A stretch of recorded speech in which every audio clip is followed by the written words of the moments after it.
thank y'all for coming. We've got at least, I don't think anybody's a total newbie because you've all been here before. But just know that you can always chat. You can actually enter something in the little chat box if you want to, if you have a question or you want to answer a question that I ask. Or you can also turn on your mic and do it that way. And that's perfectly cool too. You do not have to have a camera on or anything like that.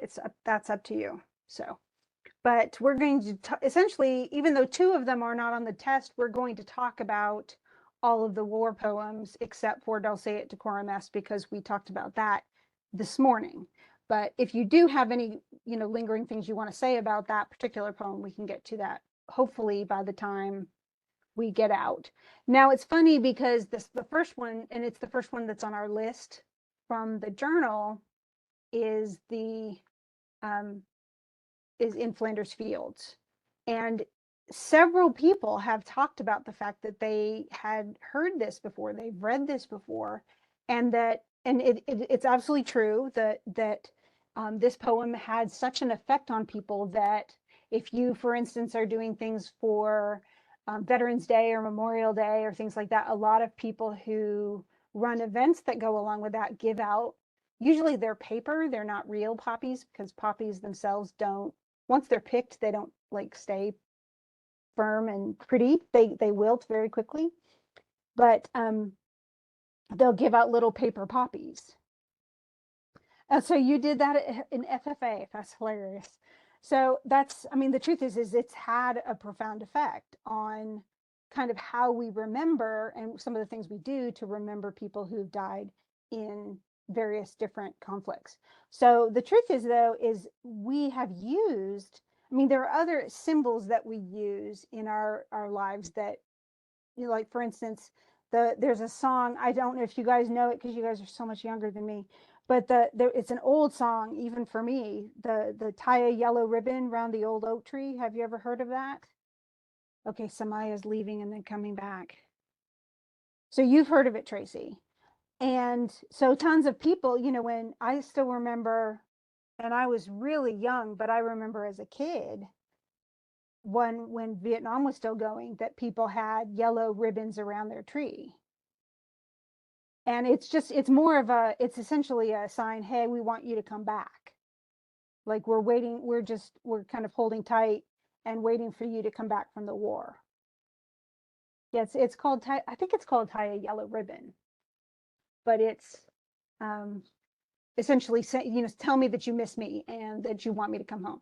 So, and there are other things too. It's funny because this one always reminds me now of a poem that Wordsworth wrote, and it's called I Wandered Lonely as a Cloud. I wandered.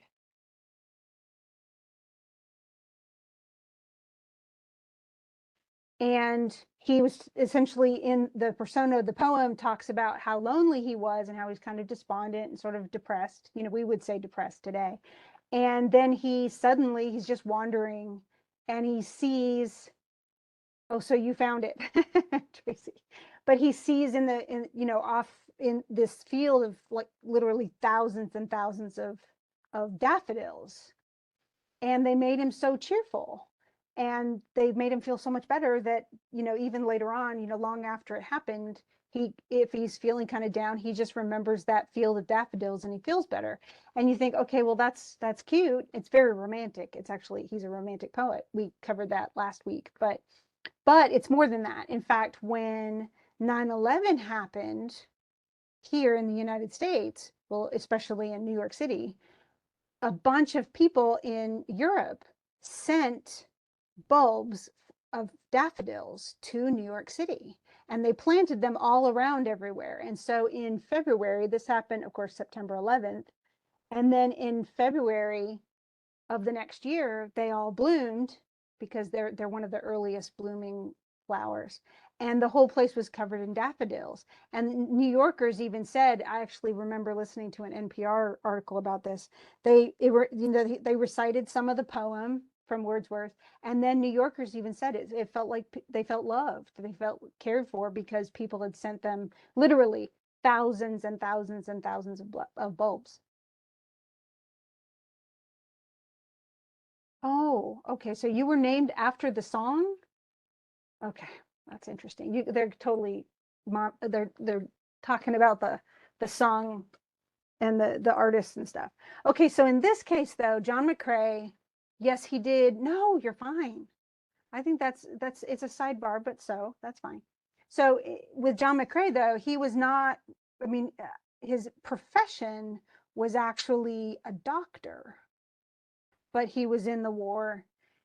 And while he was, he actually served in um, more than once, but he finally went in and he was, I can't remember what his rank was, but he was essentially an officer leading a group. And one of his, essentially a very good friend of his was killed. And after that, right after it happened, and that, they had buried all of these dead and everything. And so he essentially said, he saw that the poppies would grow, they were still growing in that field where all of these dead people lay buried, including his friend. And so he essentially wrote this poem in a memorial to all of those people who had died. And of course, this is where it happened. People did not typically. No, I think the poppies, that's just what was there. It's kind of the way Wordsworth, so because Jordan, you asked if did he use poppies because of their symbolism with sleep. It may have been that there is a connection, but there were actually poppies in the field, from what I understand. And so he just used what was there, kind of the way that Wordsworth used the daffodils that were there. But he says, he talks about the poppies between the crosses. So in the very second line, we know, and there are a lot of them because row on row of crosses. Every time I read the beginning of this too, it reminds me of, there are several, I mean, we have, of course, several national, the Arlington National Cemetery, and we have, there, if you go to, not to New York City, but if you go outside the Pentagon now, there's a memorial for all of the people who died in the plane that was sent into the one side of the Pentagon. And so it has the same thing where it's got these, they're all kind of separated out like graves. And it has the same feel as the Arlington Cemetery to me. But he describes this, essentially there are tons and tons of crosses, row on row, that mark our place. And in the sky, the larks still bravely singing. So here's, we know all these people are lying dead and buried, and yet the poppies are still growing, and the larks are singing, and they fly scarce heard amid the guns below. So war is actively happening, and yet the larks are still singing, even if we can hardly hear them. And it's not just because, we're dead, because it says in the very next thing, we are the dead. So it's their crosses. They're speaking as if, he's essentially giving them a voice. But then they still notice the larks, this persona, this plural persona, actually. So short days ago we lived, felt dawn, saw sunset glow, loved and were loved, and now we lie in Flanders fields. So that makes it absolutely, utterly clear that these people have passed away, and yet, well, I mean, it is. The truth is war, and that, as if you don't think war is bad, then just read Dulce et Decorum Est, because then you'll know, yep, war is really bad. It's awful. And in this case, though, it's almost like, well, just yesterday, or in this case, short days ago, but not long ago, we were living happy. Oh, I think you came in twice, maybe we got two people. Yeah, okay. But they were living and happy, and everything was, they could feel the dawn, they could feel, see the sunset, and now they're below the ground. And then it says, and this is really where the point of the poem comes. It says, take up our quarrel with the foe. To you, so remember, they're dead, so they can't fight anymore. So they're essentially talking to the audience and say, you have to continue this fight. To you, from failing hands, we throw the torch. Be yours to hold it high. If you break faith with us who die, we shall not sleep, though poppies grow in Flanders fields. So in other words, they're saying we're dead. We fought and we died. And so now you guys got to keep the fight going because we can't fight anymore. And so is it kind of a call to arms? Sort of, yes. It's also essentially saying, look, if you give up now and stop fighting because we died, then what have they fought for? What did they die for? Essentially, if we don't keep up the fight, then we've broken faith with them. They didn't die for something that we were going to continue fighting for. And so you don't want the ghost haunting, but it's a remembrance both of what they've sacrificed and what they did it for. And that's what's important. It's not, but it's still sad. It's not like it negates the fact that they died and it's no longer sad or something. No, it's still very sad. And yet what's sadder is if they died for nothing. So it's a nice short poem. And actually John McCrae did die. He did not die in the war. He got sick, actually. He was working as a medic and he had asthma attacks that just became really bad, and he ended up dying of like pneumonia or something. It was really awful, but he did not die in battle. Any other things you want to say about Flanders Fields? I know, Jordan, you said that you had read it, I think, before. You were familiar with it. Several people said that they had, though, in their journals. So that's not actually too surprising. Okay, let's look at William Butler Yeats. And it's funny because his name is spelled like Keats, who we've already read a few poems by, but it's not Yeats. Don't call him, it's Yeats. It's because he's Irish. No, I'm kidding. I have no idea why. That's just how his name's pronounced. Okay, so an Irish airman foresees his death. Now, the Irish part does matter a little. And this is not Yeats talking himself, just like in the other one. Remember how we say the persona is not the author. We can't, sometimes it is, probably. You know, Elizabeth Barrett Browning's Sonnets from the Portuguese, she probably did, you know, intend to be herself talking, you know, to her husband, Robert Browning. But most of, you know, you can never assume that the person, like, you know, the Raven is not necessarily Edgar Allan Poe. It's some guy who, you know, he creates a persona who talks about his lost Lenore, you know. So in this case too, I mean, it's kind of like the last one in Flanders Fields. If it were the dead talking, then they're dead. They can't write this poem. So he's creating the persona of these dead to give them a voice, if that makes sense. So the same thing, the Irish airman. This is not Yeats going, I'm going to die. Instead, this is a persona of someone who sees his own fate ahead of him. Okay, so a video game, a poppy display. Oh, that's really sweet. I didn't even know they made a video game that did stuff like that. Well, that's cute. So it actually reads the poem. That's kind of cool. Okay, so in this one, he says, and this is already, he's saying at the beginning, he knows he's going to die.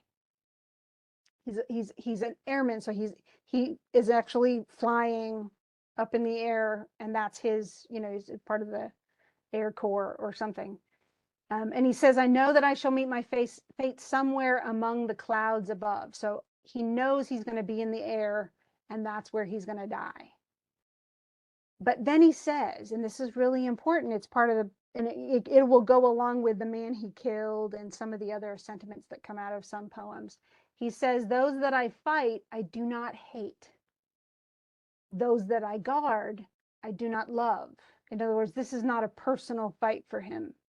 It's not something that he's not fighting for his, and he even says, my country is the Kiltartan cross. My countrymen, Kiltartan's poor. And so they're not the people he's guarding. They're not the people he's defending. And so he's really fighting a war that he doesn't really feel he belongs to, if that makes sense. So he doesn't have a personal stake. And then he says no likely end could bring them loss or leave them happier than before. So in other words, his fighting is not going to have any actual profound measurable effect on the people that he cares about. And then he says, so he doesn't, he's not one of those who's like, oh well, what we fought for was really important, and I'm so glad I'm fighting. That's not the sentiment he gives at all. It's very ambiguous in this. But then he says, nor law nor duty made me fight. So, well, made me fight. So he wasn't required to. He wasn't drafted, and he didn't feel some sense of duty that made him sign up. Nobody spoke publicly and got him to go. It wasn't so that he could impress cheering people. Oh, and he got kind of caught up in the fervor and enlisted while he wasn't thinking straight. Instead, he says, and this is a really weird thing to say, but he says, a lonely impulse of delight drove to this tumult in the clouds. It's almost as if he was drawn to fly. Like he's going to go and fly in the war and be a, and fight in the air. And that seemed like this, it's like, even he says it's an impulse of delight. Like that's going to be amazing. And I'm not saying it's like bungee jumping or, any of that kind of stuff. It's not just thrill, but there's something that seemed like, inspired him to go for this. And then he says, I balanced all, brought all to mind, the years to come seemed waste of breath. Like his life after this would be just mundane. Or if he didn't go, it would he just live a mundane life. And he said, a waste of breath the years behind, in balance with this life, this death. So he's essentially, I don't think it's glory. What do you guys think it is? So if he's not, if he says that anything after his, this fight that he's doing in the war and death, because he perceives that he's going to die. But he says anything after that is a waste of breath. And all the life he lived before was a waste of breath, in balance with this that he's doing right now, this life, this death. What does that mean? Why does it compare so badly?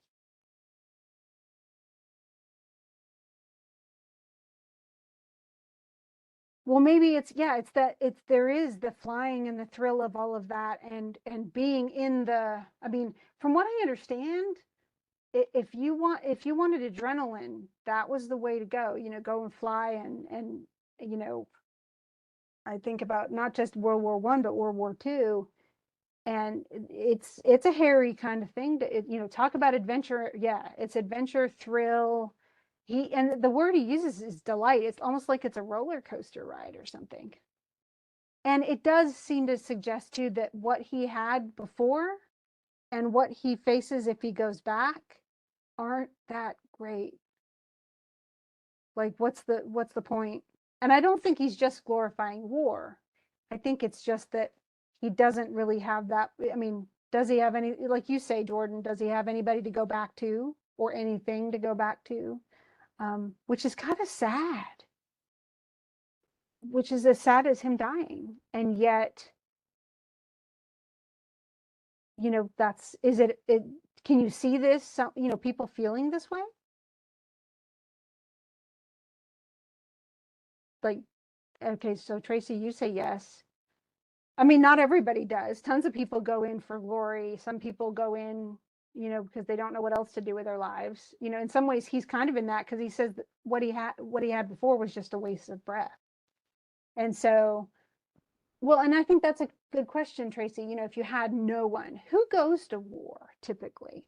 How old are these people?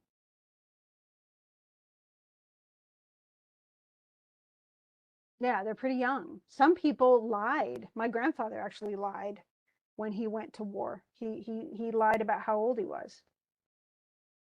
And so a lot of people did. A lot of people, when you could do it, we can't do it anymore. I can't give myself a fake driver's license and pretend I'm young, older than I am or something. But people did. They lied on their enlistment forms. so that because they wouldn't let them in until they were a certain age. And so that happened a lot. And some of it was because of they felt a sense of duty, or they felt a sense of patriotism. And this is not his reasoning, though. He essentially is just like he's willing to exchange this little bit of adventure slash thrill slash glory or whatever. Oh, you'd be staying out, Tracy, because of your flat feet.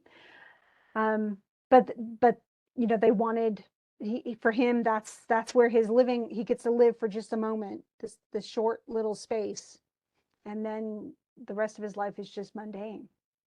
So it's I think in some ways this is sadder than some of the other stuff we've talked about, because what does he have to live for? And that's really sad, because what he's fighting for is, for other people, and yet his life is really not that great. Okay, so let's talk about Thomas Hardy. And some of this, I mean, much of this is actually in quotes, as if, and do you remember the poem we did with William Carlos Williams, where he, this is just to say, and he said that he'd eaten the plums that were in the refrigerator. And we Yeah. said it sounded like a post-it note, right? That somebody left it on, stuck to the refrigerator. Sorry, I know you wanted to eat those for breakfast, but they were really good. That kind of thing. Well, in this case, though, it's all in quotes, which almost suggests that this guy is talking and someone else is recording it. It's a very unusual way to write a poem.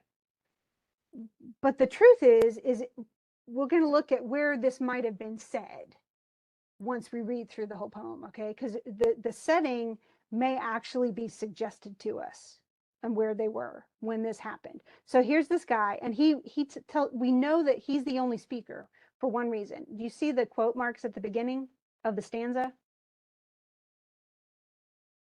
Just right here, had he and I. There's that little set of quote marks right there. But there's no quote mark at the end of the stanza. Stanzas are kind of like paragraphs. And so if you start a quote at the beginning of the paragraph, but you don't end it, and then you go to the next paragraph, you put another quote at the beginning, and it says that that person's still speaking. That's just, I guess, shorthand or whatever for telling us who's talking. So it's not a different speaker each time because there's no closed quote. But so this first stanza, then the next one, then the next one, they all have that beginning quote. And then the end quote is only put at the very last line. Do you see? Does that make sense? Please tell me you're following. Because it matters, because he's just telling this whole thing, but there are little pauses.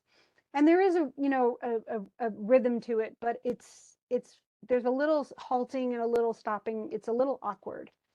But he says, and this is just a guy, and we're kind of caught in the middle of a conversation, because he said, had he and I but met by some old ancient inn, we should have sat us down to wet right many a nipperkin. Now, what's a nipperkin? Did you guys look it up, or did you figure it out?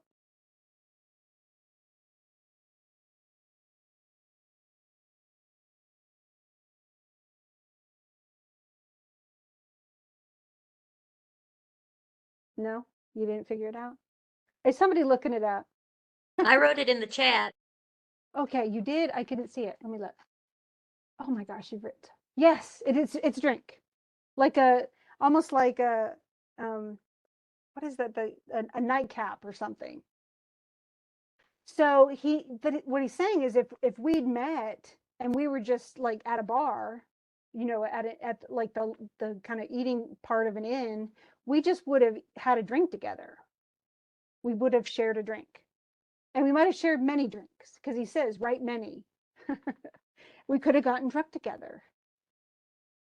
And then he says, but of course that's not where they were when they met. This guy, he and I, because we don't have his name, we don't have this guy's name. Neither one of them are named, and there's a reason to kind of make it so it could apply to anybody. But he says, but ranged as infantry and staring face to face. So suddenly we weren't at an inn having a drink. We were on the battlefield, face to face, staring at each other. And then he says, I shot at him as he at me, and killed him in his place.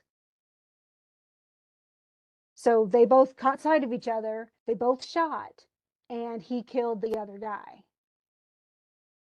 And then he says, so here we were, and we both shot at each other, and I killed him. Right. Exactly. Kill or be killed. And he says, well, it's funny because he says, I shot at him as he at me. So it's, was he shooting him because the guy tried to shoot him first, or was it just they both shot at the same time, like almost like a duel and he won? Right. No, it does. It makes it sound like the other guy could just as easily have shot him first and killed him to prevent him from killing the other guy. Like it was just the luck of the draw. Absolutely. And then he says, and it's really interesting because this is where we get a little awkward. He says, I shot him dead because, and then he stops. And then he says, well, because he was my foe. Like he can't really come up with a good reason. Because he was my enemy, because he was on the other side of the war. And he says, just so. And almost like he's thinking it through, my foe, of course he was. That's clear enough. So yeah, he was my enemy. I mean, of course, but and then he says, although. Right, like he's trying to rationalize it. Like, well, he was my enemy. I had to shoot him. I had no choice. And he does say, well, the other guy was going to shoot him too. And I think there is guilt, Tracy. I think you're right. So he wants to, sort of like, it's okay what I did. Because there's no going back. It's not like he can unkill the guy. And if he hadn't killed him, the other guy probably would have killed him. So, it's not like he was kind of in a really difficult situation, of course. And then he says, although, and then he starts really trying to think through the other guy, like what's motivating that man. He says he thought he'd enlist, that's what the list means, perhaps, offhand, like, just as I, like, he signed up, and enlisted in the army, just kind of, he kind of backed into it. Like, well, he thought, oh, maybe I'll just enlist. Like, what else am I going to do? And it's not something that he firmly believed in or was really passionate about, or, he even says, he goes, and the next line is, he was out of work, had sold his traps, no other reason why. So he didn't have the resources to have his regular jobs and stuff. And he didn't have, I mean, he would get paid in the army. So he signed up. But it's not a guy who, oh, I want to go and kill British people. I want to go kill the enemy. He just signed up because he needed a job and it would pay him something and he didn't know what else to do. At least that's what he imagines. Now, we don't know what the other guy did or why he joined or any of that because he's dead. He can't actually tell us or tell this guy. And so this is troubling. This is really, like, he's just a guy just like me. He probably signed up for the war just like I did. And neither one of us really hated the other side. But then he says at the very end, yes, quaint and curious war is. You shoot a fellow down, you'd treat if met where any bar is, or help to half a crown. Like if you just met him somewhere in a bar, you'd buy him a drink, or you'd even give him money if he was down in his luck.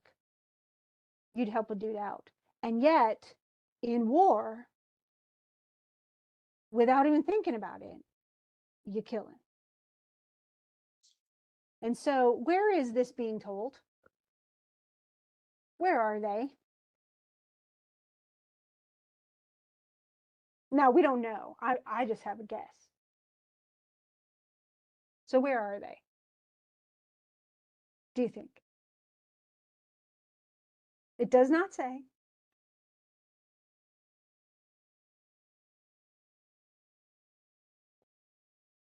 Okay, it's after the war, yes. And where are they sitting? He's telling some guy this story. Where are they? Yes, they're at a bar. Now, I could be wrong. I could absolutely be wrong. But if Thomas Hardy were sitting here, I bet you he'd go, yes. And since he's not alive, he can't argue with me. So, given what he says and the fact that he repeats it, And the fact that this is all dialogue, it sounds like he's talking to somebody else sitting at a bar and they're sharing a drink. They're well, having a drink together, literally. And he might have even bought this guy a drink, or the other guy might have bought him a drink. Or they may have bought each other drinks. Who knows? I'll buy the first round, you buy the second round. And yet it's still, I mean, the truth, and it could be the bartender, yeah. And sometimes when I'm not going to speak because I don't tend to drink a lot, but drinking can make people also be willing to talk about things that they won't talk about otherwise.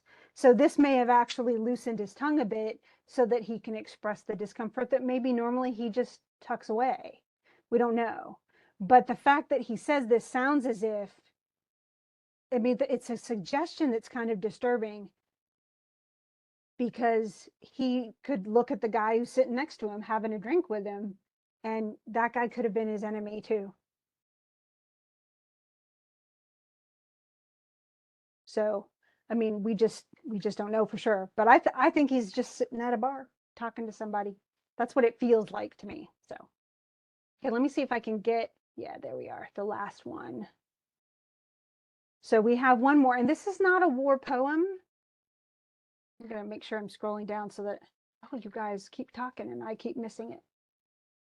Well, and the truth is, could someone drink because of being in the war? I mean, well, yeah.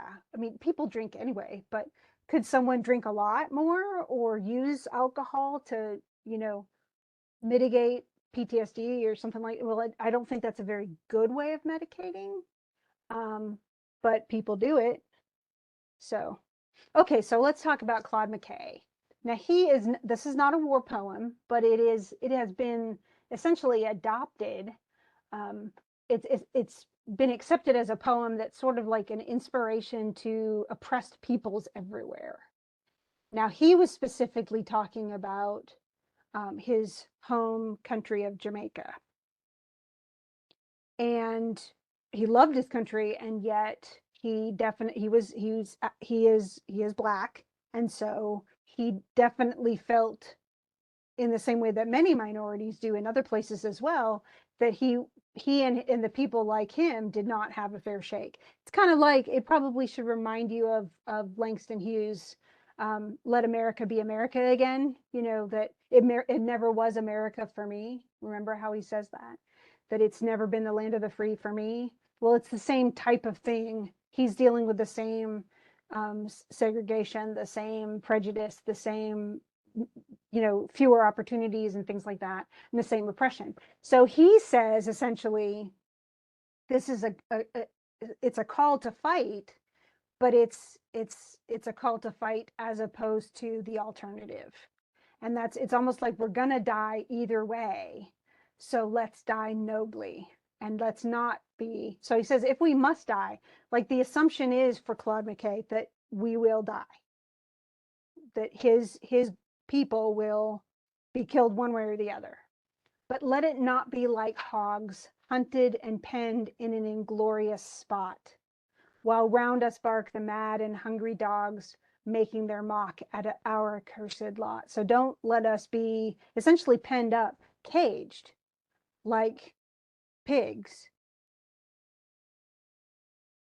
Instead, if we must die, he repeats it. So he has that first line, and then in line 5, if we must die, oh, let us nobly die, so that our precious blood may not be shed in vain.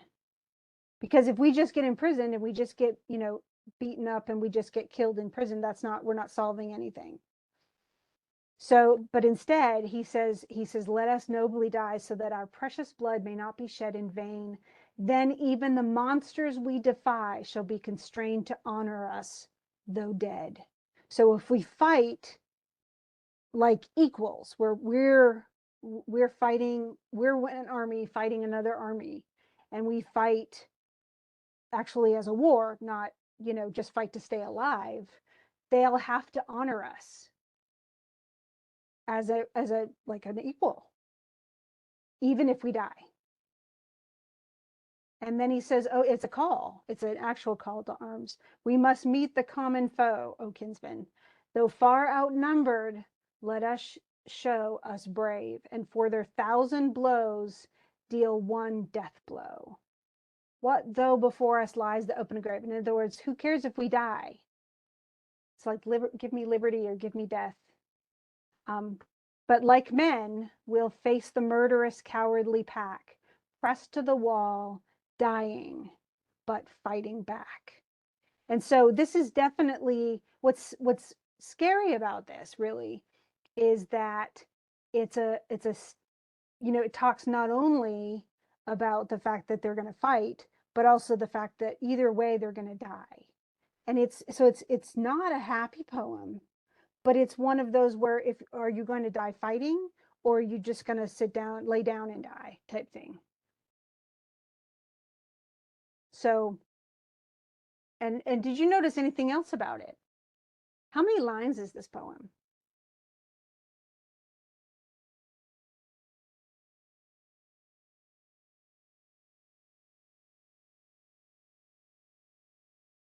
Aha. And so what is it?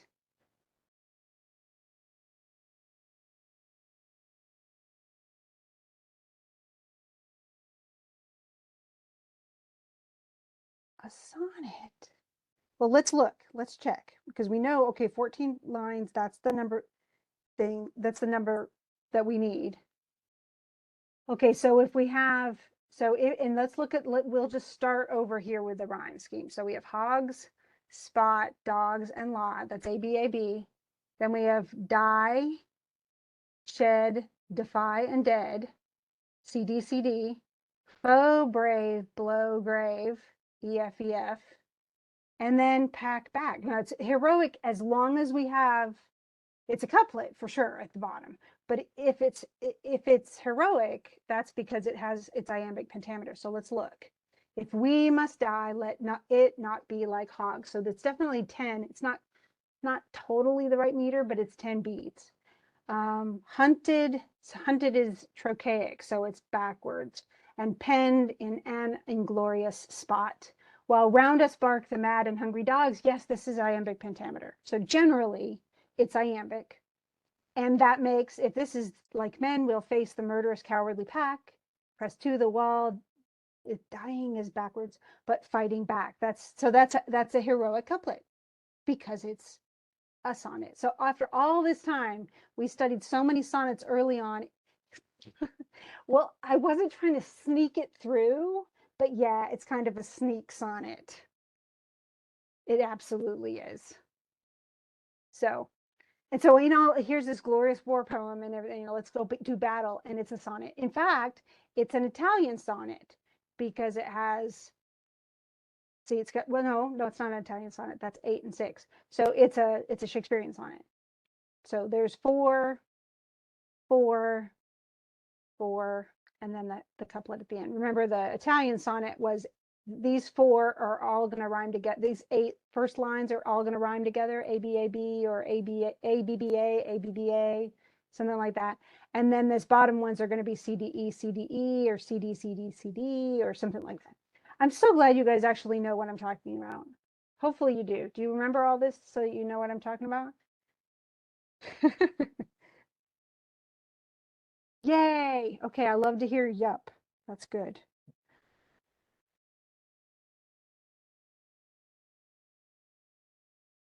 So I guess that's it. Do you guys have any questions? If you do, you can either say them or you can write them in the comments. You can just let me know. And if you don't, then you got out here really fast because we don't have anything else to talk about. Make sure the test will open in the morning at midnight, and it will stay open until next Sunday at midnight. So make sure you set aside time, and you need to use Respondus Lockdown browser. But other than that, if you do have questions about your test, though, please let me know. I'm checking somebody in right now. I wasn't trying to interrupt you, but the Okay. stanzas, some of the lines, I have questions on them because it says I look it up on the internet. It'll say a stanza can be anything, like 2 lines or more. But I thought it was a 12 lines, so I get confused by that. Oh, the stanza? No, the Yeah. stanzas can be. Remember, we have all sorts of. Yeah, it's the poetic equivalent of a paragraph, but it could be a varying stanza. Like we have some that are, one poem will have a stanza that's 8 lines, and it'll have 4 lines, and it'll have 2 lines, and it'll have 16 lines. So, but then the more regular ones, like for instance, Ballad of Birmingham had all of those stanzas were 4-line stanzas. If you look at The Man He Killed, all of the stanzas are 4-line stanzas. Okay. But yeah, and some of them don't have stanzas. Like this one, An Irish Airman Pursues His Death does not have any stanzas at all. I remember you saying yesterday something about a stanza was going to be on the test, that we wouldn't have any written like essay, but you said something to study and I didn't write it down. Oh, well, the recording is up. Yeah, okay, that's right. I'll go But back. the I'm going to go morning back. one still isn't. It's still processing through YouTube. But the one I'm from going to last go night over is there and up. watch a lot of them. Go back, do them back. I get so nervous with them tests, I freak out. Well, don't get nervous. It'll be all right. In the long Oh, run, you'll do fine because you read all this stuff. So yeah. it's the people who will do badly are the ones who didn't read. And I know Well, they the didn't read poetry's because a they little bit didn't turn harder. in a journal, or they turned in a journal that said nothing. And I Yeah, had to the go poetry is a check little bit off. harder for me than the other, because some of the poetry I love it, some of it I just don't really care for. Or I'll think this sounds crazy. So if I don't really like something, then it's like I don't get into it and I don't remember it as good. Well, the truth is though, you can always, all you have to do for the poems you don't like, go through and go, okay, do I know what happened in the poem? Yeah. Do I know, like in the Jabberwocky, okay, most of it makes no sense because it's all nonsense words, but do I know what happened? Yeah, there's a little kid, or at least a young man, and the dad tells him, don't go outside, don't see, don't, beware of the Jabberwock. And yet the kid takes a sword and he goes out and he kills the Jabberwock, cuts its head off, and then comes back in glory. And the dad's like, yay, I mean, so as long as you know what happened, you're probably going to be fine. And I may give you an illustration, for instance, of a metaphor or of alliteration or something like that. But as long as you know what those things are, um, then you'll be okay. Like I said, the people who do really badly on this are the ones who just they haven't read any of it, or very little of it. They've read like 5 or 6 poems, and then they have no idea what I'm talking about because they haven't read any of these things. So you will do good. Well, thank you. It's 95:39. I'm sorry, y'all. I'm at work. But It's y'all okay. have a good night. You too. If you have any other questions, though, you guys stick around. Otherwise, I will see y'all later. Okay. All right. Take Bye-bye. care. You And then too. next time we talk, we'll be talking about drama. Yep. I like that. I love drama. Me too. See y'all All later. right. Bye-bye. Bye.